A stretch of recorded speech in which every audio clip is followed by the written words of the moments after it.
Hi everyone, welcome to episode 15 of Show Me How It's Done. I am so excited today to show you how to make an adorable card that I posted a few weeks ago, I guess about a month ago, but I've had a lot of requests for a tutorial for it. So I thought I would accommodate and highlight a couple of our products that are still available for a couple weeks, and then also one bundle that can be purchased up until June.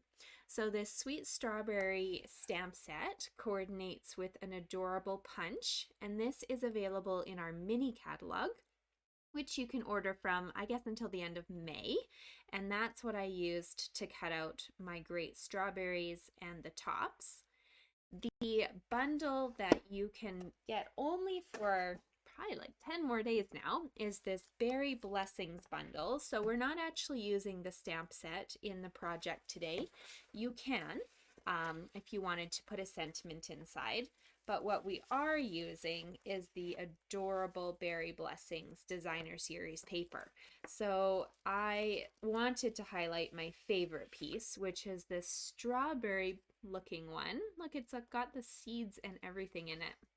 And then you've got, of course, a great assortment of other pieces hiding in the package here. So this is a combination package. I've used a couple different ones in here, and you get great patterns for your baskets as well. So just so you know, if you want to snag these, it's not available for purchase. You can earn them for free with a $120 purchase. So you get both the stamp set and the paper. You can't get them individually, unfortunately, but it is well worth it in my mind. Just this peace of mind to have a gorgeous strawberry potential, and then you can just go ahead and continue playing with the products that are still current in our catalog with it. So without further ado, let's get building. So today I wanted to show you these two cards. We're only going to make one of them, but it's a gorgeous little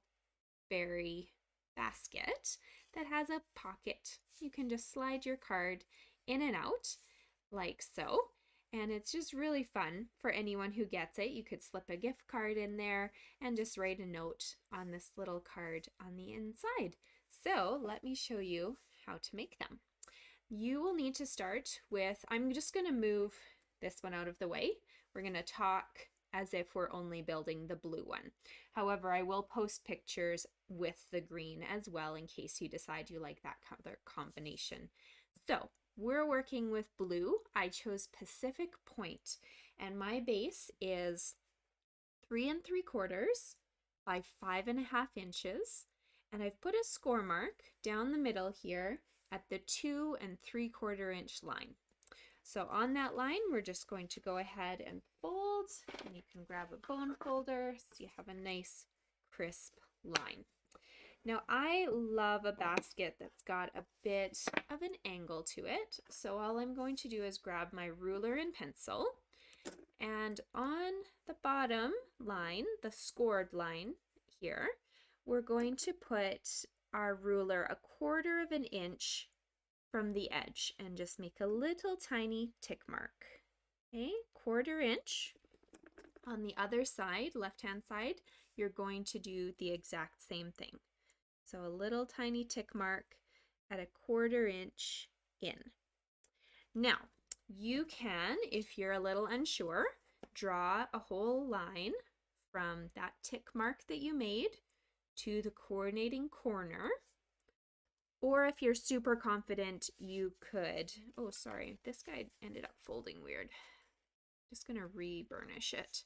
You could, of course, just freehand it if you're comfortable with that as well. So I find sometimes if it's not matched up perfectly, just grab your bone folder and go over it once more. There we go.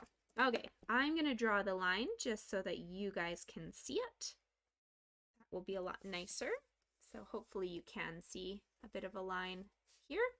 And then on the opposite side, we're gonna do the same thing. So that little 1/4 inch tick mark all the way up to the left-hand corner, draw a line like so. So the easiest thing would be either to grab your scissors or your trimmer at the moment and we're going to just cut this little excess piece, this little scrap, all the way off, okay, on both sides. So whatever you prefer is what you can grab. Scissors work for me, but a trimmer may also be more comfortable for some. So nice straight line up the top with my scissors, and then turning it to the other side. Sometimes you want to just, you're right or left-handed, work on the side that's your dominant one. There we go. So this is very subtle. You barely have taken anything off of your basket, but it does give it a really nice shape as opposed to just a rectangle. So what I want to do now is add a little bit of pattern onto the front of my piece here. So I've chosen to use one of the pieces of designer paper from that Berry Blessings, the blue hatch here. You're going to want to cut this at 2 3/4 by 3 3/4 and put adhesive all over the front of your basket here, okay? So you can use glue, you can use just a little bit of tape or seal, but we're going to have to trim off a little bit, and that's all right. It's nice to have this basket ready to go. Okay. So that size I gave you will make sure to fit on the front of this piece. However, you will have pieces hanging over, so don't stress. Just put it on top of your space here, like so. And then this is where your fancy scissors get to come and do their job once again. You're just going to trim off that excess little piece. Okay. But it's better than measuring onto this piece, because we may make a mistake or we might not have cut perfectly straight on the blue base. So it's better to just freehand cut on this one. Okay, so this is looking great. My next little detail I want to add is the little basket bases. Of course, we're all familiar with those. So these I have cut at a 1/2 inch wide, or sorry, yeah, a 1/2 inch wide. And then I made them a little longer than I would technically want them, because I want to be able to trim off any excess on the bottom in case there's a slight variant in how long they are, okay? So I've measured them at 1 1/4 inches long, but you'll probably only have about 1 inch showing. There we go.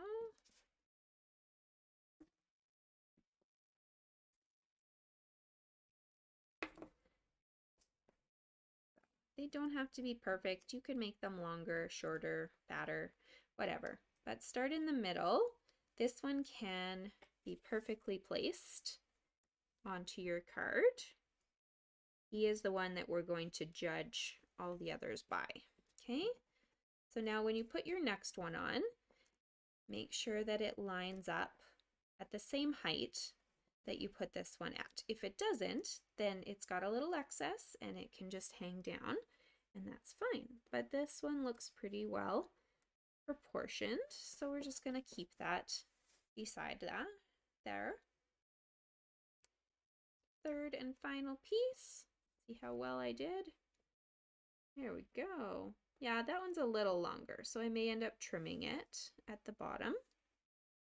And that's all right. So just flip it over, trim off the tiny bit that's too long, and there are 3 little basket pieces on the bottom. Next is this top piece here. That's what I'm going to cut a strip of Pacific point for once again. This one is 3/4 of an inch wide by 4 1/4 inch long. Now I like the round edge look, so how you can get that is to grab any circle punch that you own. It doesn't really matter what size it is, but instead of feeding it down through the bottom like we would to punch an image out, you're going to turn the punch over so that you can see the metal. Then you'll take your piece and just slip it into the edge, and it cuts off just a nice circular edge for you. Okay, if you're wondering, I embossed this one with a set it was in our retired Christmas catalog called Wrapped in Texture, but it was on the returning list, so it'll be back next season. You can also just grab a Subtles embossing folder and you'll get a really cute embossed look as well. So this piece here we're going to attach to the top of our card. The easiest way to do that is just to put adhesive on your basket, because if you notice, some of this overhangs on the side and you don't really want adhesive on that part, because it'll end up sticking to the envelope or picking up hair and whatnot around you. So put your adhesive on the top of the basket and then put this piece straight on top of it, right along that top edge. Okay, there we go. Now, to tie this basket together, I have grabbed just some of our linen thread, and I'm going to give myself enough to tie a bow at the end and just kind of hold that with my thumb on the left-hand side. And then I just wrap it gently 2 or 3 times under that little lip that we had made. Okay, so 2 or 3 times is good enough. And then we're going to come back to this part on the left side here and tie a little bow. Make sure you've got lots to work with.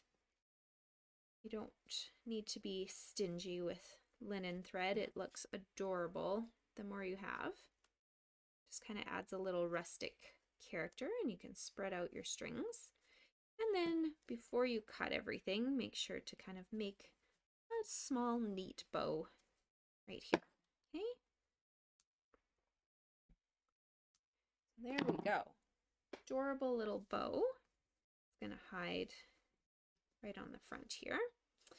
Oh, maybe you're a little too vivacious. There you go. Okay, for the inside now, we need to do a little bit of work. So I'm cutting a piece of Pacific Point once again. This one is going to measure 3 inches by 3.5.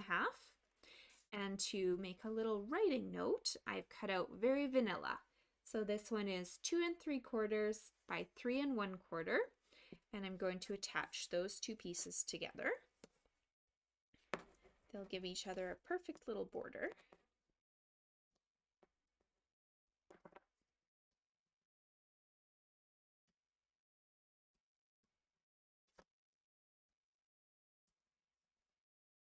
You, of course, can stamp a little message on this card if you want when we're done, but I thought it's such a small space, I might need it all to write on.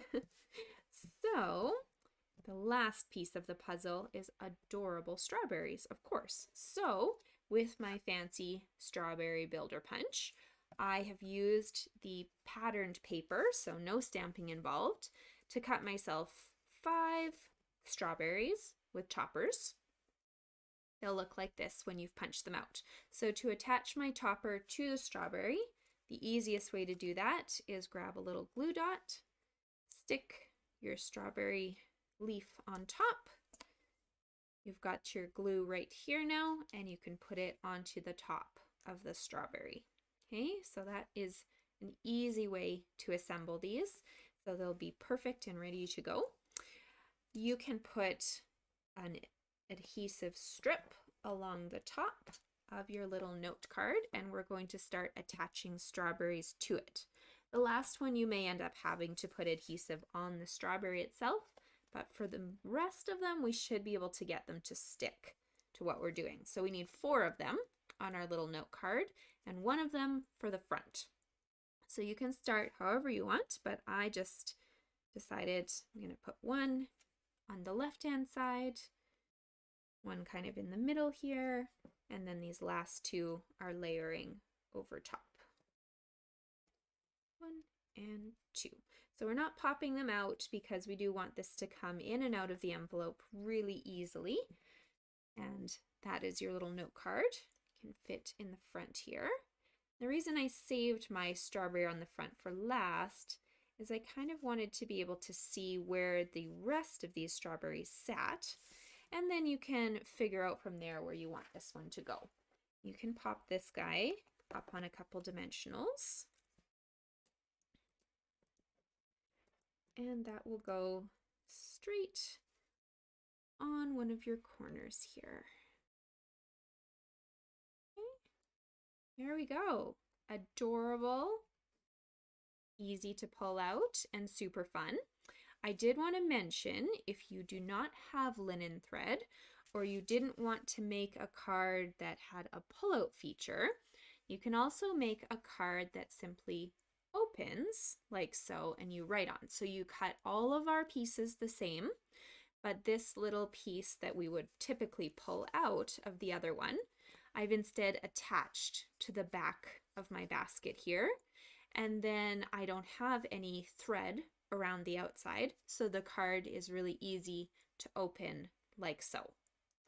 This is a great option if you maybe also want some more writing space, because then you can put another little card down in the bottom here. Okay, so it's totally up to you which way you want to make this. You can make it with the pull-out little feature, or you can make it just with an open kind of card feature, and it's still a great little basket for them to look at. So thank you so much for tuning in today. I hope you enjoyed today's little tutorial, and I will see you guys next week. Bye.